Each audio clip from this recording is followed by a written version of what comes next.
جی علامہ صاحب، آپ کیا فرمائیں گے؟ ایک جو جج ہے، جو قاضی ہے، اس کے اوصاف کی بات ہو تو اس کے اندر جو خوبیاں کیا ہونی چاہیے؟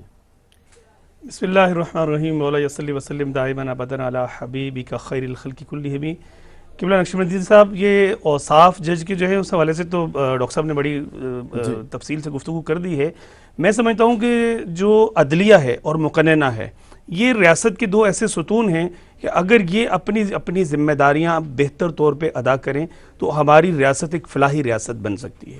اور ایک ایسی ریاست بن سکتی ہے جو مثالی معاشرے کی حامل ہو، جس میں عدل و انصاف کا دورہ ہو، کسی کے ساتھ کوئی ظلم اور زیادتی کا جو ہے وہ سلسلہ نہ بنے، اور آپ دیکھیں کہ معاشرہ حقیقت میں ایک پرامن معاشرہ بن سکتا ہے۔ آج ہمارے ہاں امن مفقود ہے، آج ہمارے ہاں کہہ لیجیے کہ ایک انسٹیبلٹی ہے، ہمارے ہاں آج ایک کہہ لیجیے کہ خوف و ہراس کی فضا پیدا ہے، کوئی اپنے حقوق جو ہے ان کا